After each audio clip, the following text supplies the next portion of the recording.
मानो तो मौज है वरना समस्या तो हर रोज है। हिप्नोसिस शुरू करने से पहले भगवत गीता के कुछ मंत्र आपको समझ लेने बहुत ज़रूरी हैं। ठीक है, तो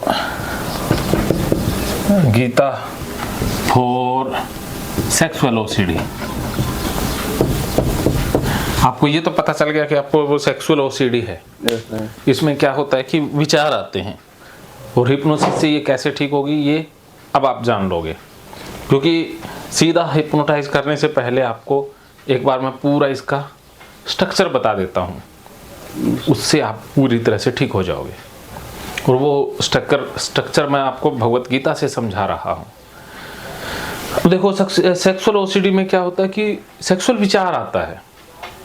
जैसे बाकी ओसीडी में किसी में गंदगी का विचार आता है, किसी में बीमारी का विचार आता है, वो विचार मन में फंस जाता है, अटक जाता है, और उसको निकालने के लिए फिर बड़ी कोशिशें करनी पड़ती हैं। तो जैसे आपके मन में विचार आता है कोई सेक्सुअल, कोई इमेज, कोई कैसी भी छवि, उस समय आप घबरा जाते हो। Yes. और उसको निकालने की कोशिश करते हो। क्योंकि ऐसा भी होता है ना कि मतलब किस चीज को देख रहे हैं तो दिमाग से उसको कितना देर देखना है, नहीं देखना है, कहीं मेरा ध्यान उसी पे ना। हाँ, आप बचना, नजरों को ना बचाना चाहते हो। Yes yes. हाँ, भी लड़की आ गई तो आप पहले भी उसके नजर ना पड़ जाए, अवॉइड बहुत करते हो। और जितना अवॉइड करते हो उतने विचार ज्यादा आते हैं, उतना ही फंसते हो। तो ये सबसे बड़ी गलती हो रही है, इसको भी सुधारेंगे। क्योंकि ये ओसीडी ऐसी है जिसमें कंपल्शन ज्यादातर अवॉइडेंस के रूप में होता है। जैसे हाथ धोने वाली ओसीडी है, उसमें तो कंपल्शन हाथ धोना हो जाता है, या अवॉइडेंस के जो चीजें गंदी लगती हैं वो आप छूना ही बंद कर देते हो। लेकिन इसमें कंपल्शन यही होता है कि आप अवॉइड करने लग जाते हो, या लड़कियों के सामने नहीं जाएंगे तो नजरें नहीं मिला पाते, देखना लगता है कि देख लेंगे तो बुरा हो जाएगा, वो विचार आ जाएगा। तो ये अवॉइडेंस ज्यादा रहता है इसमें। ओके, ये सेक्सुअल ओसीडी है। इसका पैटर्न अब हमने ब्रेक करना है। तो ब्रेक करने के लिए गीता को समझना बहुत जरूरी है। भगवत गीता के बारे में आप क्या जानते हैं नंद गोपाल? भगवत गीता में यही जानते हैं जैसे मतलब अर्जुन एक थे, हाँ। महाभारत में फंसे हुए थे। हाँ, महाभारत में। Very good. महाभारत में डिप्रेशन या फिर एंजाइटी उनको होने लगी थी, तो श्री कृष्ण भगवान जी जो हुए हैं वो उनको समझाएं, उसे मतलब निकालें उनको डिप्रेशन, एंजाइटी, घबराहट। अच्छा, बिल्कुल अच्छी अच्छी बातें होती है मतलब। हाँ, अच्छी अच्छी बातें होती हैं, बिल्कुल सही कहा आपने। तो भगवत गीता में जो अर्जुन है वो कौन है? अर्जुन कृष्ण के शिष्य है। हाँ, शिष्य है। Very good. अर्जुन वो हर इंसान है जो प्रॉब्लम में फंसा हुआ है, जो चिंता में फंसा हुआ है, जो दिक्कत में फंसा हुआ है। जो व्यक्ति अपनी समस्याओं के कारण भाग रहा है, उनसे दूर भाग रहा है, वो हर इंसान अर्जुन है। आप भी तो अर्जुन ही हो, क्योंकि आप भी तो भाग ही रहे हो ना। जो आपके विचार हैं, जो प्रकृति है, कि आपको लड़कियों के पास भी जाना होगा, छूना भी होगा, लेकिन आप भाग रहे हैं डर के कारण कि विचार ना आ जाए। तो आप भी अर्जुन ही बन गए हो। तो अर्जुन वो हर इंसान है जो अपनी परेशानियों से बचने की सोचता है, उनका सामना नहीं कर पा रहा है। क्या समझे? समझे कि मतलब अवॉइड नहीं करना चाहिए। हाँ, जो अवॉइड करता है वो क्या है? अर्जुन। हाँ, अर्जुन। Very good. अरे आप तो अच्छे हो, दिमाग से अच्छे हो सच में। ना, समझदार बच्चे हो। बहुत अच्छा लगा मुझे, क्योंकि अपनी तो बातचीत ही बहुत कम हुई है। यस। मेरे से बात कौन करता था फोन पे ज्यादा? हम कहते थे वो नहीं, आपका दैट वन के नाम से आता है क्या? वो ट्रू कॉलर पे नाम कुछ अलग ही शो करता है। क्या पता, हमने तो नहीं मतलब ये। अच्छा, मेरे से फोन पे सारी बातें आप ही कर रहे थे इतने दिन? यस। अच्छा, वेरी गुड, फिर तो बहुत बढ़िया है। तो अब क्या है कि परेशानी से बचना मतलब अर्जुन। यस। और कृष्ण कौन है? कृष्ण अर्जुन के गुरु। हाँ, गुरु। वो हर इंसान जो हमें रास्ता दिखाता है, हमें सही मार्गदर्शन देता है। वो कोई भी हो सकता है, कोई टीचर, गुरु, मेंटोर, भाई, बंधु, कोई भी हो सकता है, काउंसलर, थेरेपिस्ट, जो हमें सही रास्ता दिखाता है। यस। तो यहाँ पर अर्जुन कौन है? अर्जुन हम हैं। और कृष्ण? आप। हाँ, कृष्ण का रूप, क्योंकि माध्यम होते हैं ना। यस। आज आप अर्जुन अवस्था में हैं, आप ठीक हो जाएंगे, आप नॉर्मल हो जाएंगे। मैं कृष्ण की भूमिका निभा रहा हूं। जैसे ही अर्जुन ठीक हुआ, कृष्ण भी ठीक एकदम भूमिका से बाहर आ जाएगा। तो ये गीता ही है। जैसे अर्जुन और कृष्ण के बीच जो बातचीत हुई उसे भगवत गीता कहते हैं। यस। अर्जुन पहले अध्याय में अपनी बीमारी वाले लक्षण बताता है, जैसे आपने सबसे पहले आते ही बताए। फिर ज्ञान योग शुरू हुआ, फिर कर्म योग, फिर हिप्नोथेरेपी शुरू हुई। तो ऐसे ही है कि जो इंट्रोडक्टरी सेशन है वो तो हमारा हो गया, अब ये ज्ञान योग चल रहा है, फिर कर्म योग आएगा, कैथारसिस करेंगे, और उसके बाद हिप्नोसिस आ जाएगा और आप ठीक हो जाओगे। फिर आप अपना युद्ध खुद लड़ने के काबिल हो जाओगे, जैसे अर्जुन हुआ। अर्थात आप लड़कियों को भी फेस करने लग जाओगे, लोगों से भी आंखें मिला करके बात कर पाओगे, ठीक हो गए। यस। जो अभी अवॉइड कर रहे हो वो अवॉइड करना आपका छूट गया, आप ठीक हो गए। बस इतनी सी तो बात है। Yes sir. तो यही है भगवत गीता। तो आपकी और मेरी जो बातचीत है वो है भगवत गीता। क्या है भगवत गीता? क्या है?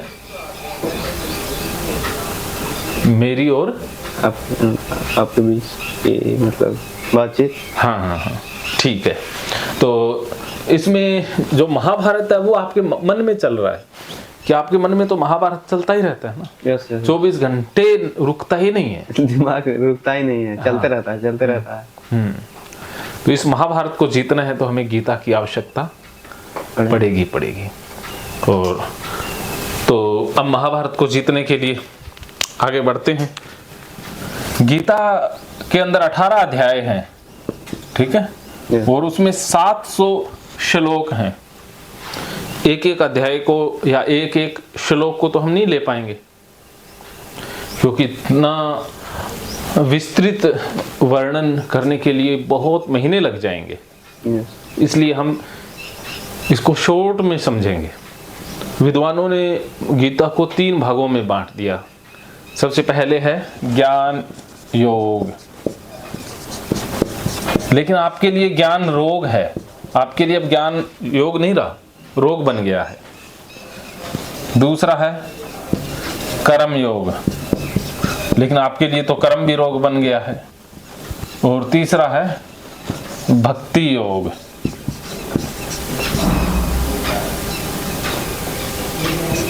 लेकिन आपके लिए तो वो भी रोग बन गया है, ठीक है। Yes.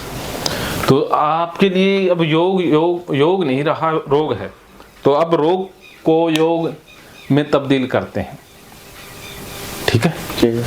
तो ज्ञान योग की आपके पास जो सूचना आ गई, सेक्स गंदा होता है, विचार गंदे होते हैं, शुरुआत से गलत आपके मन में डाल दिया गया, तो वहां से गलत छवि बन गई। शुरू से ही मतलब हम क्लास में भी रहते थे, पहले तो पता नहीं था कि मतलब ओसीडी कुछ होती है या नहीं होती है। एक क्लास में मैं जाता था तो लड़कियों के सामने घबराहट होने लगती थी।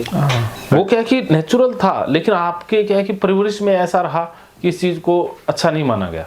Yes yes. ये तो हर बच्चे के साथ होता है, हर लड़के के साथ होता है, लेकिन आप ज्यादा ही सेंसिटिव थे, आप ज्यादा ही सीरियस ले गए। यस, समझ रहे हैं उस बात को सर, लेकिन वही मतलब देखो, एक बच्चे को आप डांट मार दो तो उसको कोई फर्क ही नहीं पड़ा, या थप्पड़ भी मार दिया, किसी को ऐसे आंखें दिखा दी तो वो 3 दिन तक उठा ही नहीं।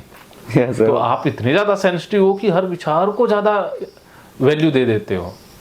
आपने कि अरे विचार आ गया तो कुछ गड़बड़ी है, बाकी लोग अरे मजा है, तो उन्होंने सीरियस नहीं लिया, वो इससे निकल गए और आप इसमें फंस गए क्योंकि आपने इसे बहुत ज़्यादा वैल्यू दे दी। ये सेक्सुअल चीज़ें आना मतलब गंदा है, इससे पढ़ाई लिखाई या ये उम्र नहीं है, बहुत सारे विचार घूमड़ कर आए और उसी से फिर आप परेशान होके फंस गए। अभी भी ऐसा लग रहा है कि हम लोगों से बात नहीं कर पाएंगे, होगा ही नहीं। हाँ, ये मन कह रहा है ना, लेकिन हमारा जो मन है वो तो बीमार है, वो जो कह रहा है वो सच नहीं कह रहा ना। यस। हाँ, तो जब ठीक हो जाओगे तब देखना।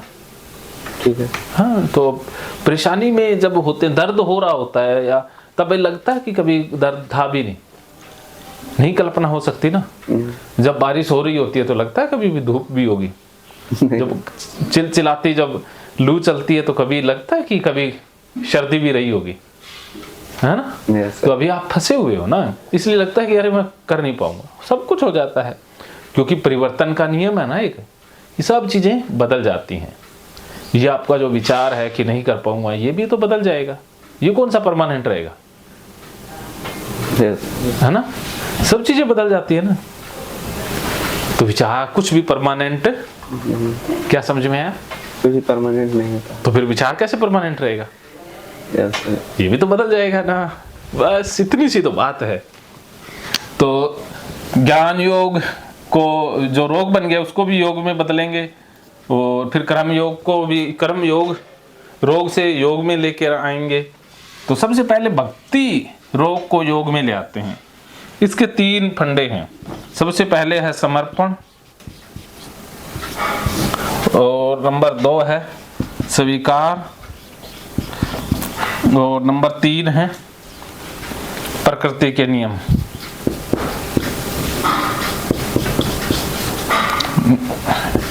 इसमें हम बात करेंगे लॉ ऑफ चेंजेबल,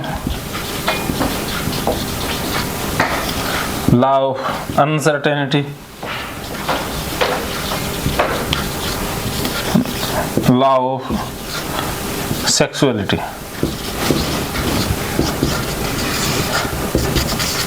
मैं बिजी हूँ एक बार, हाँ ठीक है। तो लॉ ऑफ, ये इन नियमों की हम बात करेंगे, इसी से बात बनेगी। तो भक्ति जो आपका रोग बन गया है उसको योग में लेकर आना। क्या समझ में आया?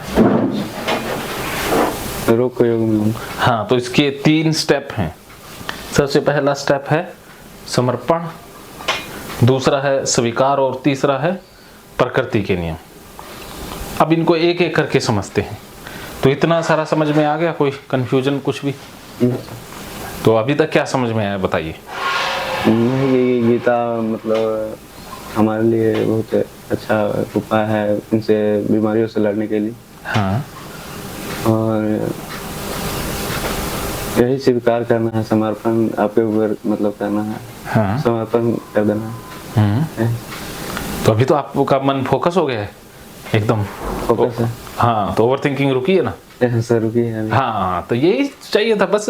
आप बिल्कुल ठीक हो, वो ट्रैक ही चेंज हो गया है, उस ट्रैक को वापस लेके आना है, फिर सब कुछ ओके हो जाएगा। ओके, तो मानो। हाँ हाँ, मुझे लगता है कि सर मैं कभी ठीक ही नहीं हो सकता हूँ। हाँ, वो मात्र एक विचार है ना, वो परिवर्तन हो जाएगा ना। अब मेरा जीवन बर्बाद हो गया है ऐसे वैसे। वो नेगेटिव विचार आते रहते ना, वो क्या है कि मन में एक बार नेगेटिविटी शुरू हो जाए तो फिर वो नेगेटिविटी पैदा होती है। जैसे ये विचार है कि मैं ठीक नहीं हो सकता, इससे फिर खराब इमोशन आएंगे, उदासी आएगी, इससे भाव भी तो खराब पैदा होंगे ना, क्योंकि सबसे पहले विचार है, विचार भाव पैदा करता है, और भाव से फिर एक्शन पैदा होते हैं ना।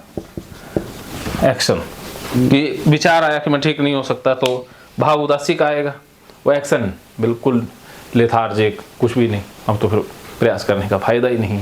फिर यही एक्शन जो उदासी वाला, ये फिर और उदासी के भाव पैदा, विचार पैदा करेगा, फिर और ज़्यादा उदासी का भाव बढ़ेगा, डिप्रेशन हो जाएगा, फिर और ज़्यादा लेथार्जी हो जाएंगी। तो ये सर्कल चलता रहता है। तो इस सर्कल को ही तो तोड़ना है।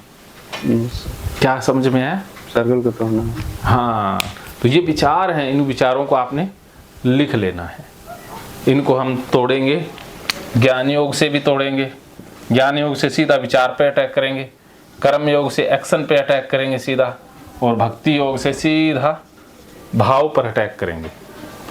तो इन तीनों को ही तोड़ देंगे तो ये सर्कल ही टूट जाएगा। क्या समझ में आया? सर्कल को तोड़ना है। कैसे तोड़ेंगे? ज्ञान योग से, कर्म योग से और भक्ति योग से। ओके, मानो तो मौज है, वरना समस्या तो हर रोज हर रोज है।